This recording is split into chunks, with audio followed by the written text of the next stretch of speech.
નમસ્કાર વિદ્યાર્થી મિત્રો, હું ગોસ્વામી અર્ચના, ધોરણ 9, વિષય સામાજિક વિજ્ઞાન, પાઠ 1 ભારતમાં બ્રિટિશ સત્તાના ઉદય વિશે ભાગ 2 વિશે આપણે આજે સમજશું. હવે આપણે જોઈશું પ્લાસીના યુદ્ધ વિશે. બંગાળના નવાબ એટલે કે સિરાજ ઉદ દૌલા, બંગાળની અંદર સિરાજ ઉદ દૌલાનું શાસન હતું. તેનો ખૂબ જ ઉતાવળો સ્વભાવ, જેના કારણોસર એના જ રાજ્યની અંદર એમના ઘણા બધા વિરોધી હતા. અને આ સમય દરમિયાન British East India company, Bengal હતું ને એ બંગાળ ખૂબ જ સમૃદ્ધ, એટલે બ્રિટિશ ઈસ્ટ ઇન્ડિયા કંપનીની નજર પડી હવે બંગાળ ઉપર. તો એમને શું કર્યું કે સિરાજ ઉદ દૌલાની પરવાનગી લીધા વગર જ એમને બંગાળની અંદર પ્રવેશ લીધો અને પોતાએ વેપાર કરવાની શરૂઆત કરતાં પહેલાં એને એવું કર્યું કે સિરાજ ઉદ દૌલાનો જે કિલ્લો હતો એ કિલ્લાની ફરતે વેપાર કરવાના અર્થે બંગાળમાં આવ્યા અને કિલ્લાની ફરતે કિલ્લેબંધી એમને કરી એમના રક્ષણના બહાના હેઠળ. પરંતુ સિરાજ ઉદ દૌલાએ આ કિલ્લેબંધી તોડી નાખી. આ સમાચાર ઠેઠ મદ્રાસ એટલે કે ચેન્નઈ સુધી આ સમાચાર પહોંચી ગયા. એટલે કે જ્યાં કોલકાતાની કોઠીની સહાય કરવા માટેથી રોબર્ટ ક્લાઇવ જે હતા એના આગેવાની હેઠળ બંગાળની અંદર કંપનીનું એક નાનકડું સૈન્ય એ બંગાળ આવી પહોંચ્યું. એ પછી ઈસ્ટ ઇન્ડિયા કંપનીનું સૈન્ય એટલું બધું શક્તિશાળી હતું, પણ છતાં આજે સિરાજ ઉદ દૌલા હતા ને એ બહુ શક્તિશાળી હતા, એટલે એની સામે એ ટકી શકે એમ ન હતું. એટલે ઈસ્ટ ઇન્ડિયા કંપનીએ શું કર્યું, ઈસ્ટ ઇન્ડિયા કંપનીમાં જે રોબર્ટ ક્લાઇવ હતા એને એક પ્લાનિંગપૂર્વક એક આઈડિયા આપણે જે કહીએ એ દગાખોરી કરવા માટેનો એક આશરો લીધો, એક આખું એમને પ્લાનિંગ પૂરેપૂરું રચી દીધું, ષડયંત્ર જેને આપણે કહીએ, જેમાં નવાબના સેનાપતિ હતા મીર જાફર. આ મીર જાફર જે હતા ને અને એની સાથે શેઠ અમીચંદને પણ આ ષડયંત્રની અંદર સામેલ કરવામાં આવ્યું. અને ધીમે ધીમે સિરાજ ઉદ દૌલાને કનડગત એટલે કે હેરાનગતિ કરવાની શરૂઆત અહીંથી કરી દીધી. અને આવી રીતે પ્લાસી, જે બંગાળની અંદર પ્લાસીનું મેદાન આવેલું છે, જ્યાં આ યુદ્ધ રચાણું, જેથી કરીને આ યુદ્ધનું નામ પ્લાસીનું યુદ્ધ કહેવામાં આવે છે. અને અહીંયાથી પ્લાસીના યુદ્ધની શરૂઆત થઈ. અને પ્લાસીનું યુદ્ધ એટલે કે 23 જૂન 1757ના રોજ ચાલુ થયું. જે પ્લાસીનું મેદાન છે એ મુર્શિદાબાદ એટલે કે પશ્ચિમ બંગાળથી આશરે 38 કિલોમીટરના અંતરે આવેલું છે. પૂર્વ યોજના અનુસાર મીર જાફર જે હતા એ યુદ્ધમાં પૂરેપૂરા નિષ્ફળ રહ્યા, પરંતુ જે સિરાજ ઉદ દૌલા હતા એ બ્રિટિશ ઈસ્ટ ઇન્ડિયા કંપનીની સમક્ષ હારી ગયા. અને ક્લાઇવે, જે રોબર્ટ ક્લાઇવે જે આખું પ્લાનિંગ ઘડ્યું હતું, જે ષડયંત્ર રચ્યું હતું, એ મુજબ પ્લાસીના યુદ્ધની અંદર જે યુદ્ધ લડાતું હતું મેદાનની અંદર, એ યુદ્ધ આખું ષડયંત્રપૂર્વ રચેલું હતું. એટલે માત્ર ને માત્ર અડધા દિવસની અંદર જ આ યુદ્ધ પૂરું થઈ ગયું. અહીંયા સિરાજ ઉદ દૌલાની હાર થઈ, જેથી કરીને ઈસ્ટ ઇન્ડિયા કંપનીને બંગાળની 24 પરગણાની જાગીર જે છે એ પોતાના હસ્તક આવી. અને મીર જાફરને બ્રિટિશ ઈસ્ટ ઇન્ડિયા કંપનીએ મીર જાફર જે સેનાપતિ હતો એ સેનાપતિને બંગાળનો નવાબ જાહેર કરી દીધો. અને આવી રીતે પ્લાસીના યુદ્ધમાં ભારતમાં કંપની સત્તાનો પાયો અહીંથી નખાયો 1757થી. અહીંયાથી જ બરાબર બ્રિટિશ ઈસ્ટ ઇન્ડિયા કંપનીએ પોતાની પૂરેપૂરી પકડ જમાવી દીધી. પછીના પોઈન્ટ વિશે આપણે વાત કરીએ, બક્સરનું યુદ્ધ. અંગ્રેજોએ મીર જાફરને જે બંગાળનો નવાબ જાહેર કરી દીધો હતો, તો અંગ્રેજો શું કરતા કે મીર જાફર પાસે જુદા જુદા બહાના કરી કોઈ પણ અર્થે બંગાળના ધનમાંથી પુષ્કળ ધન એ ખેંચવા માંડ્યા, કંઈક ને કંઈક બાનું કરીને. અને એમની પાસે વધુ અધિકારો મેળવવાની લાલચમાં ઈસ્ટ ઇન્ડિયા કંપનીએ મીર જાફરને ખસેડી, કારણ કે એને જે મીર જાફર જે હતો એ વધુને વધુ લાલચી લાગ્યો. એટલે શું કર્યું કે મીર જાફરનો જમાઈ મીર કાસિમ જે હતો એ મીર જાફરને બંગાળના નવાબ પદેથી હટાવી એમના જમાઈ મીર કાસિમને એની જગ્યાએ નવાબ જાહેર કરી દીધો. તો આ મીર કાસિમ જે હતો ને એ એના કરતાં પણ વધુ મહત્વાકાંક્ષી, એના કરતાં પણ વધુ લુચ્ચો હતો. એટલે મીર કાસિમના કંપનીનો ડર લાગ્યો કે આ લોકો તો મારી પાસેથી બધું છીનવવા લાગ્યા છે. એટલે મીર કાસિમ છે એ કંપનીને એવું લાગવા લાગ્યું કે મીર કાસિમ છે એ તો વધુ પડતો મીર જાફર કરતાં પણ વધુ લાલચી છે, જેથી કરીને મીર કાસિમને ફરી પાછો નવાબ પદેથી હટાવી ફરી પાછો મીર જાફરને નવાબ બનાવી દીધો. પહેલાં શું હતું કે બંગાળના નવાબ સિરાજુદ્દૌલા હતા, બરાબર. સિરાજુદ્દૌલાને હટાવી મીર જાફરને જાહેર કર્યો નવાબ. કંપનીએ ફરી પાછો મીર જાફરને હટાવીને મીર કાસિમને જાહેર કર્યો અને મીર કાસિમને હટાવીને ફરી પાછો મીર જાફરને જાહેર કરી દીધો. જેથી કરી મીર કાસિમ હતા એ અવધના નવાબની શરણે ગયા અને એ સમયે એમના બાદશાહ હતા મુઘલ બાદશાહ શાહ આલમ, એમની પાસે ગયા, અવધના નવાબ પાસે. આ ત્રણેય એટલે કે મીર કાસિમ, મીર જાફર અને શાહ આલમ, આ ત્રણેય સંયુક્ત રીતે કંપનીની સમક્ષ એટલે કે બ્રિટિશ ઈસ્ટ ઇન્ડિયા કંપની સમક્ષ લડવાનું જાહેર કર્યું, યુદ્ધ જાહેર કર્યું. તો જે યુદ્ધ લડાણું એ બક્સર ખાતે લડાણું હતું, એટલે કે બક્સરનું યુદ્ધ કહેવામાં આવ્યું. તો બક્સરની અંદર આ ત્રણેયની સંયુક્ત સેના જે છે એ ઈસ્ટ ઇન્ડિયા કંપની સમક્ષ યુદ્ધ જાહેર કર્યું 22 ઓક્ટોબર 1764ના રોજ, જેની સમક્ષ સંયુક્ત સેનાનો અહીંયા પરાજય થયો. એટલે કે મીર જાફર, મીર કાસિમ અને અવધના નવાબ, આ ત્રણેય સંયુક્ત સેના થઈ ભેગા થયા હતા, એટલે કે સંયુક્ત સેના. તો આ ત્રણેયની અહીંયા હાર થઈ, જેથી કરીને કંપનીએ બંગાળ તો પોતાના હસ્તક કર્યું હતું, પણ એની સાથે સાથે એને બિહાર અને ઓરિસ્સાની દીવાની સત્તા પણ પોતાની સમક્ષ આવી ગઈ. એ પછી આપણે વાત કરશું કંપની પોતાનો વિકાસ કેવી રીતે કરે છે, એટલે કે કંપની શાસનનો વિકાસ.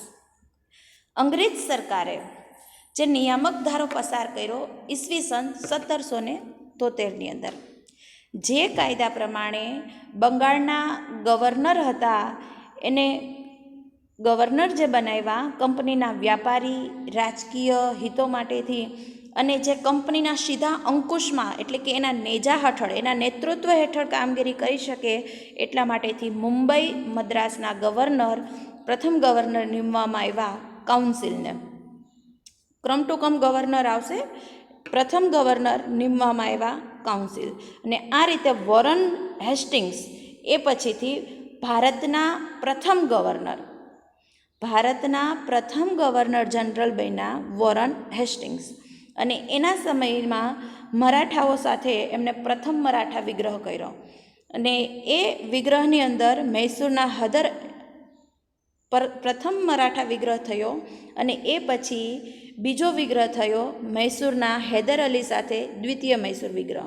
ને આ બંને સત્તાઓ એકી સાથે સામનો કરતા ઈસ્ટ ઇન્ડિયા કંપનીનો મુશ્કેલી વધી ગઈ, કારણ કે એકી સાથે પ્રથમ મરાઠા વિગ્રહ અને એની હારે દ્વિતીય મૈસૂર વિગ્રહ. તો આ બે વિગ્રહનો સામનો કરવો, તો જેથી કરીને બ્રિટિશ ઈસ્ટ ઇન્ડિયા કંપની છે એ થોડીક મુશ્કેલીમાં મુકાઈ ગઈ. અહીંયાથી એ પછીથી વોરન હેસ્ટિંગ્સ ગવર્નર જનરલ તરીકે, ત્યારબાદ કોર્નવોલિસ આવ્યા. વોરન હેસ્ટિંગ્સ પછીથી કોર્નવોલિસ પ્રથમ ગવર્નર આવ્યા. જે ગવર્નરનું નામ આપણે જોયું વોરન હેસ્ટિંગ્સ, ને વોરન હેસ્ટિંગ્સ બાદ આવ્યા કોર્નવોલિસ.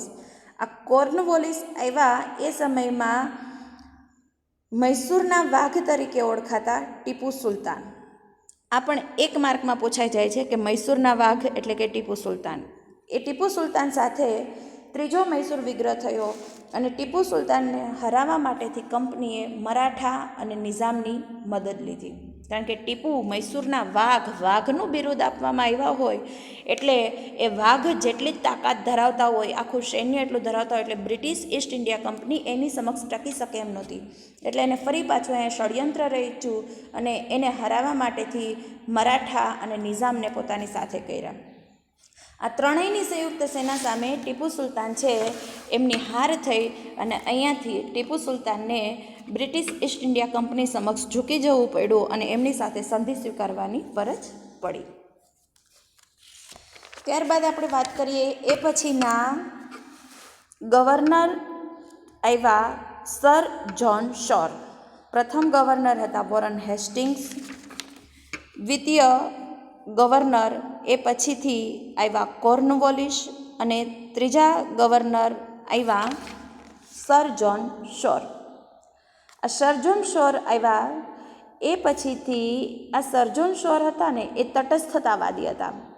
એ ઈસ્ટ ઇન્ડિયા કંપનીની જે પ્રતિષ્ઠા જે આગળના ગવર્નર જેમ ઊંચી લઈ જતા હતા એના બદલે આ સર જ્હોન છે એની સાથે સાથે અહીંયા કંપનીની પ્રતિષ્ઠા જે છે એ થોડીક ઘટવા લાગી, જેથી કરીને અહીંયા મરાઠાઓનું જોર છે એકદમથી વધુ સખત થઈ ગયું, જેથી કરીને સર જ્હોન શોર છે એ ગવર્નર પદેથી હટી ગયા અને એ પછીથી ચોથા ગવર્નર આવ્યા વેલેસ્લી. વેલેસ્લીની માથે આખું કંપનીનો સર્વોપરી બનાવવા માટેની જવાબદારી એની સમક્ષ આવી ગઈ. એટલે વેલેસ્લીએ શું કર્યું કે કંપનીની જે પ્રતિષ્ઠા ડાઉન થઈ ગઈ હતી એને અપ લાવવા માટેથી વેલેસ્લીએ સહાયકારી યોજના છે એ દાખલ કરી અને એ યોજના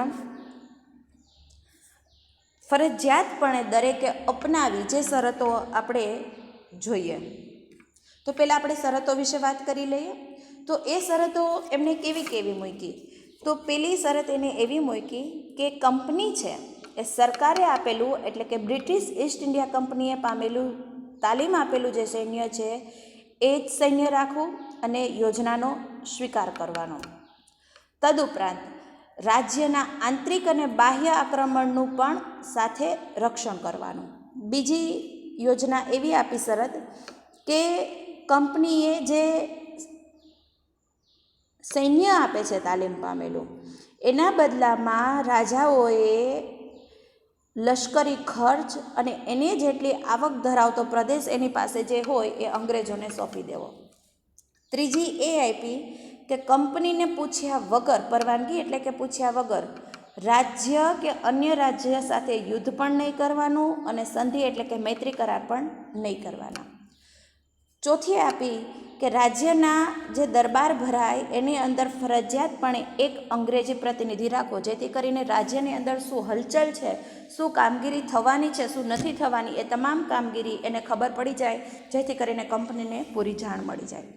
પાંચમી વાત કરીએ તો કે કોઈ પણ બીજી, કારણ કે ભારતની અંદર 5 પ્રજા આવી હતી તો બીજી અન્ય પ્રજાને નોકરી બાબતે રાજ્યમાં રાખવાનું નહીં, બ્રિટિશ સિવાય કોઈને નહીં. હવે આપણે વાત કરીએ કે વેલેસ્લીએ જે સહાયકારી યોજના જે દાખલ કરી હતી એના વિશે. તો આ યોજના જે હતી વેલેસ્લીની એ મીઠા ઝેર સમાન હતી. જેમ ઝેરનું એક એક ટીપું રોજ આપવામાં આવે ને જેમ ધીમે ધીમે મરે માણસ, એવી રીતે આ જે વેલેસ્લીએ જે યોજના દાખલ કરેલી હતી એ મીઠા ઝેર જેવી હતી. અને આ યોજનાનો અમલ કરી વેલેસ્લીએ ઘણા પ્રદેશો ઈસ્ટ ઇન્ડિયા કંપનીની અંદર એને જોડી દીધા હતા. ને વેલેસ્લીએ ટીપુને પણ, એટલે કે મૈસૂરના વાઘ તરીકે જે ઓળખાતા ટીપુ સુલતાન, એ ટીપુ સુલતાનને પણ કહેવામાં આવ્યું કે તમે પણ આ સહાયકારી યોજનાનો સ્વીકાર કરો. પણ ટીપુ સુલતાને અહીંયા આ યોજના સ્વીકારવાની ના પાડી દીધી અને યોજનાનો સ્વીકારનો ઇનકાર થતાં વેલેસ્લીએ નિઝામનો સાથ લઈ મૈસૂર ઉપર ઈસવીસન 1799માં આક્રમણ કર્યું. અને આ ચોથા મૈસૂર વિગ્રહ દરમિયાન ટીપુ સુલતાન અંગ્રેજો સમક્ષ એટલે કે બ્રિટિશરો સમક્ષ લડતા લડતા અહીંયા તે મૃત્યુ પામ્યા. અને વેલેસ્લી ત્યારબાદ ભારતના ગવર્નર જનરલ તરીકે આવ્યા હેસ્ટિંગ્સ, અને જેમને નેપાળ સાથે યુદ્ધ કરી ને નેપાળના જે ગુરખા કહેવાતા એ ગુરખાઓને, કારણ કે લશ્કરની જરૂર પડતી હતી એટલે ગુરખાઓને, નેપાળના ગુરખા જે કહેવાય એમને બધાને લશ્કરની અંદર જોડી દીધા, અને પિંઢારાઓ સાથે પણ યુદ્ધ કરી અને એને પણ પોતાની સાથે નિયંત્રણમાં લઈ લીધા. ને ત્રીજો મરાઠા વિગ્રહ કરી કંપનીની પૂરેપૂરી અહીંયા સર્વોપરિતા ભારતની અંદર પૂર્ણપણે સ્થાપિત થઈ ચૂકી હતી. અને એ પછીના ગવર્નર આવ્યા વિલિયમ બેન્ટિક.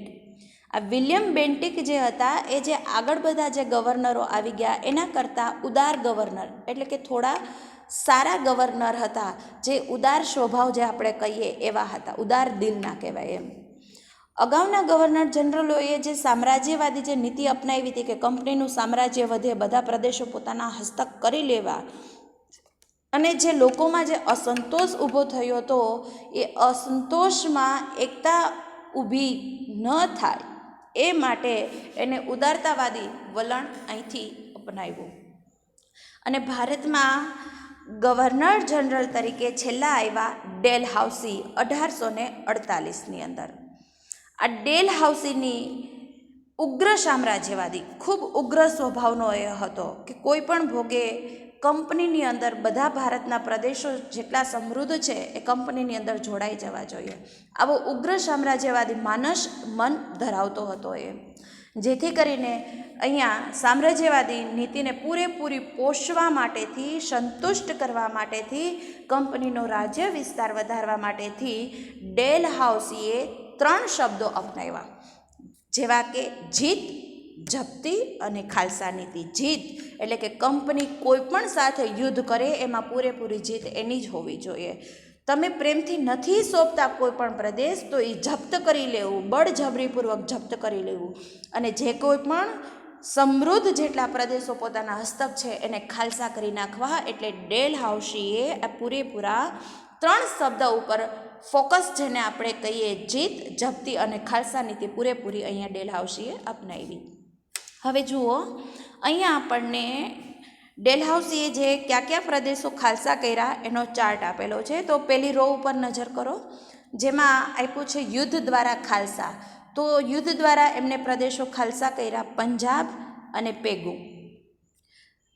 બીજી રો ઉપર નજર કરો તો જેમાં આપ્યું છે રાજા અપુત્ર અવસાન પામતા રાજ્ય ખાલસા, એટલે કે જે રાજાને પુત્ર ન હોય એવા રાજાઓનો પ્રદેશો જે છે, રાજ્ય જે છે એ બ્રિટિશરોને સોંપી દેવા.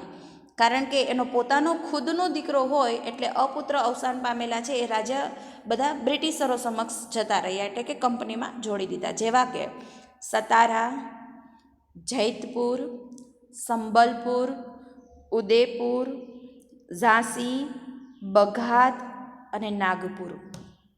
પછી ત્રીજી રો ઉપર નજર કરો તો કે ગેરવહીવટના બહાના નીચે ખાલસા થયેલો રાજ્ય, તો કે જે અવધ, કારણ કે અવધ સાથે ગેરવહીવટ કરી, જે આપણે પ્લાસીના યુદ્ધમાં આપણે અવધના નવાબ વિશે વાત કરી, શાહ આલમની, કે જે અવધ ખાલસા કર્યું એ.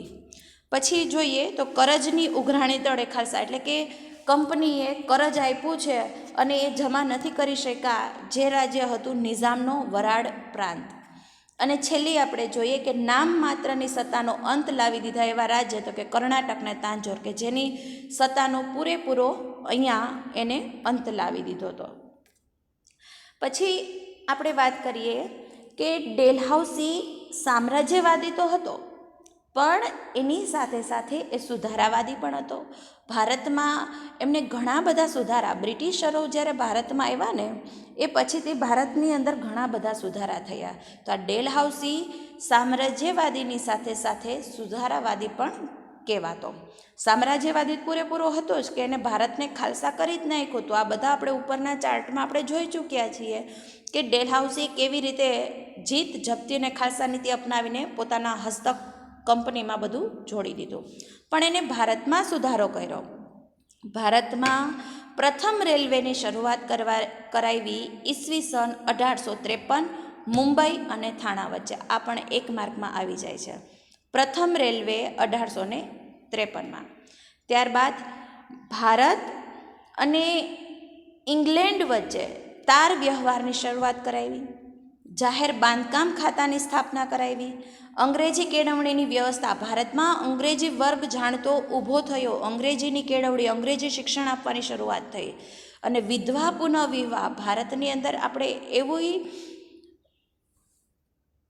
પ્રચલિતતા ચાલી આવતી હતી કે જે સ્ત્રી એક વખત વિધવા થઈ જાય ફરી પાછો એનો વિવાહ ન થવો જોઈએ, આવી આપણી હતી.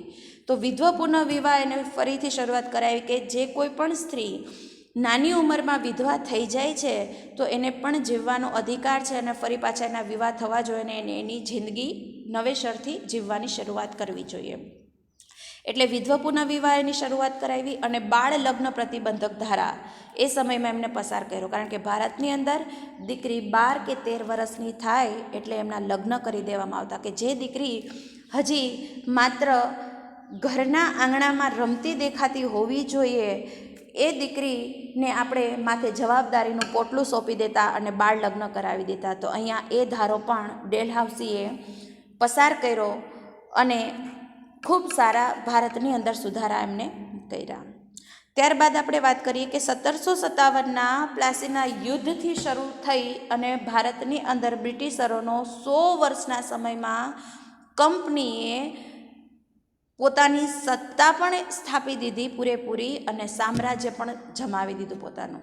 કંપનીની સત્તા એટલે કે ભારત ઉપર પોતાની જો હુકમી ચાલે બ્રિટિશરોની, ભારતને પૂરેપૂરું ગુલામ બનાવી દીધું અને ચારે બાજુ બ્રિટિશ ઈસ્ટ ઇન્ડિયા કંપનીનો જ વેપાર ચાલે.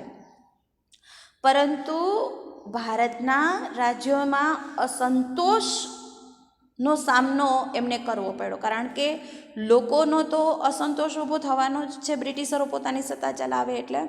છેવટે ભારતની પ્રજાએ શું કર્યું કે આ સંતોષ લોકોમાં એટલો બધો ઉપદ્રવી ગયો હતો કે જેથી કરી 1757થી માંડીને 1857 પૂરો 100 વર્ષનો ગાળો, 1857ની અંદર ભારતમાં પ્રથમ સ્વતંત્ર સંગ્રામ સ્વરૂપે અહીંયાથી લોકોના મનમાં જે અસંતોષ ઊભો થયો હતો એ જ્વાળાઓ અહીંયાથી બહાર નીકળી અને પ્રથમ સ્વતંત્ર સંગ્રામ થયો 1857માં. એ પછીથી આપણે વાત કરશું કંપની શાસનની આર્થિક અસરો વિશે, આર્થિક એમને શું શું થયું એના વિશે.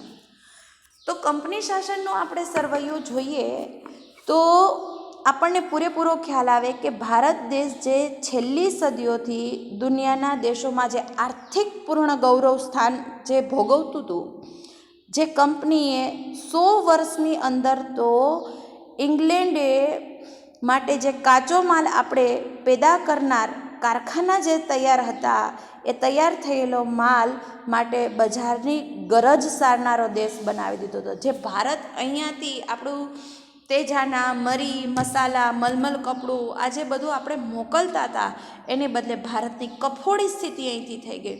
જે બંગાળ સમૃદ્ધ બંગાળ હતું, જે બંગાળની અંદર સુતરાઉ કાપડ, કાચું રેશમ, ખાંડ, શણ, મલમલ આ બધું બંગાળ અહીંથી નિકાસ કરતું હતું 1708થી 1756 સુધી. 1708થી 1756 ને 1757માં જે પ્લાસીનું યુદ્ધ થયું ત્યાંથી બ્રિટિશરો બંગાળમાં આવી ચૂક્યા હતા. એટલે અહીંયા સમયગાળો બરાબર જોજો 1708થી 1756. અને અહીંયાથી દ્વિમુખી શાસન પદ્ધતિની બાદ બંગાળની આર્થિક ચમક, જે બંગાળ જે સમૃદ્ધ બંગાળ હતું એ બંગાળની આર્થિક ચમક એની ઝાકમઝોળ અહીંયાથી બંગાળની સાવ ઝાંખી પડી ગઈ. કંપની જે લોકો ઉપર અન્યાય કરતી હતી, જે લોકો ઉપર મહેસૂલ નીતિ એને નાખી હતી, જેથી કરીને ભારતનો ખેડૂત, ભારતના 60% લોકોનો વ્યવસાય હજુ હાલમાં પણ ખેતી છે જ. ભારત કૃષિ પ્રધાન આપણો દેશ કહેવાય છે. તો ખેડૂત જે છે એ પાયમાલ થઈ ગયા, દેવાદાર એટલે કે કરજદાર બની ગયા. અંગ્રેજ સરકારે ઇંગ્લેન્ડના ઉદ્યોગોને વિકસાવવા માટેથી ભારતના કાપડ ઉદ્યોગ ઉપર અન્યાયી જકાત નાખી, જેથી કરીને ભારતના હુન્નર ઉદ્યોગો જે હતા એને કચડી નાખવામાં વિવિધ અયોગ્ય રીત રસમ પૂરેપૂરી અહીંથી જો હુકમી બ્રિટિશરોએ પૂરેપૂરી અપનાવી હતી, જેથી કરીને ભારતના ઉદ્યોગ ધંધા એ ભાંગી પડ્યા અને ભારતનો કારીગર ગરીબ બેરોજગાર બની ગયો અને કંપનીઓએ વ્યાપારી ખાનગી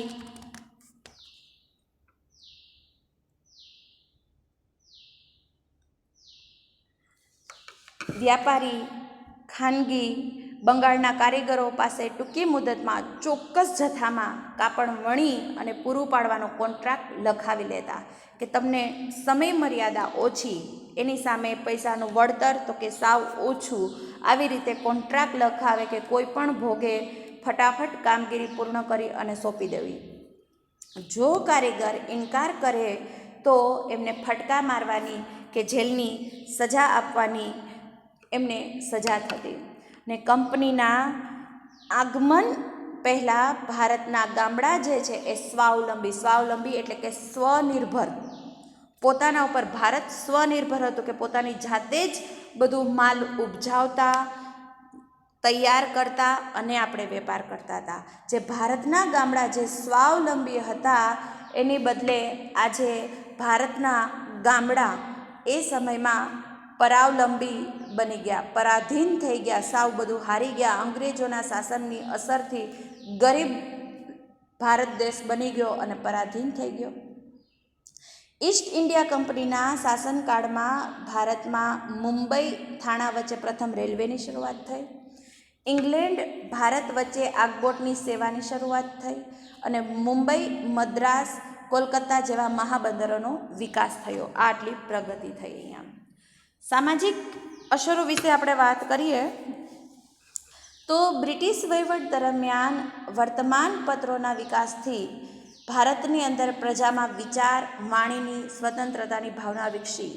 વર્તમાનપત્રોની શરૂઆત થતી, લોકો પોતાના વિચારો રજૂ કરે, વાણીની સ્વતંત્રતાની ભાવના પૂરેપૂરી વિકસી.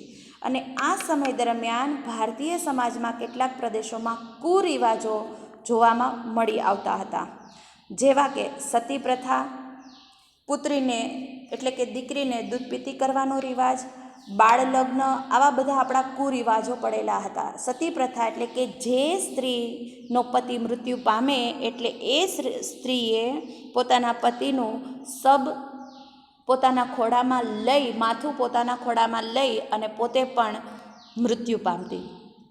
દીકરીને દૂધ પીતી કરવી એટલે કે દીકરીનો જેવો જન્મ થાય એટલે તરત દીકરીને મોટું વાસણ દૂધથી ભરવામાં આવે અને દીકરીને એમાં ડૂબોળી દેવામાં આવે અને કહીએ કે દીકરીને દૂધ પીતી કરી દીધી. આવા કુરિવાજો ભારતના હતા. પણ આજે સમયમાં પરિવર્તન છે. બાળ લગ્ન જે આગળ આપણે વાત કરી, અંગ્રેજોના સંપર્કમાં રાજા રામમોહન રાય, દુર્ગારામ મહેતા, બહેરામજી મલબારી, આ લોકો બધા એના સંપર્કમાં આવ્યા અને એની સાથે ભારતમાં આવા બધા કુરિવાજો છે એ દૂર થયા અને એના ઉપર કાયદા લગાવવામાં આવ્યા. ભારતમાં વહીવટી માળખાનું અંગ્રેજીકરણ થયું અને અંગ્રેજી જાણનાર વર્ગ ભારતની અંદર ઊભો થયો. અને આ પ્રયત્ન મેકોલેના પ્રયત્નોથી ભારતની અંદર અંગ્રેજી શિક્ષણ આપવાની શરૂઆત થઈ ગઈ અને ચાર્લ્સ વુડની ભલામણથી મુંબઈ, મદ્રાસ, કોલકાતામાં યુનિવર્સિટીઓની સ્થાપના થઈ ને અંગ્રેજી શિક્ષણના કારણે ભારતમાં અંગ્રેજી શિક્ષણ જાણનારો વર્ગ ઊભો થયો ને જેથી કરીને ભારતમાં ઘણા બધા સુધારાવાદી માગણીઓ, સુધારાની પ્રક્રિયાને પૂરેપૂરો અહીંયા વેગ મળવાની શરૂઆત થઈ ગઈ. ઉપસહાર વિશે વાત કરીએ તો આવી જ રીતે કંપનીએ ભારતમાં 100 વર્ષના સમયગાળામાં તો પોતાની સત્તા અને સામ્રાજ્ય બંને સ્થાપી દીધા હતા. ઈસ્ટ ઇન્ડિયા કંપની માત્ર વેપાર કરવાના અર્થે ભારતમાં આવી હતી. બીજા પ્રજા ભારતમાં આપણે 5 પ્રજા આવી. પ્રથમ આવી પોર્ટુગલ, બીજી આવી ડચ, ત્રીજી આવી ડેનિશ, ચોથી આવી બ્રિટિશ અને પાંચમી આવી ફ્રેન્ચ પ્રજા. આ 5 પ્રજા ભારતમાં આવી અને આ 5 પ્રજામાંથી ડચ અને ડેનિશ જે બીજા અને ત્રીજા નંબરની પ્રજા હતી એ ભારત છોડીને જતી રહી અને પોર્ટુગીઝ, બ્રિટિશ અને ફ્રેન્ચ આ 3 પ્રજા ભારતમાં ટકી ગઈ. જેમાંથી બ્રિટિશરોએ પૂરેપૂરું પોતાનો સામ્રાજ્યનો વિસ્તાર કર્યો હતો, કંપનીનો વિસ્તાર કર્યો હતો અને ભારતને એને રાજકીય, આર્થિક, સામાજિક, સાંસ્કૃતિક, સારી, નરસી તમામ બાબતે ભારતને કંગાળ કરી મૂક્યું હતું અને ભારતના ભોગે ઇંગ્લેન્ડને સમૃદ્ધ કરવાની જે એમની નીતિ હતી એ નીતિ એમની પ્રબળ બની અને ભારતમાં આવી રીતે પોતાના લાભ માટે જે વ્યવસ્થા સંસ્થાનાગત સુધારા થોડા ઘણા ભારતમાં થયા ને ભારતને પરોક્ષ રીતે પણ આવી રીતે લાભ થયો હતો.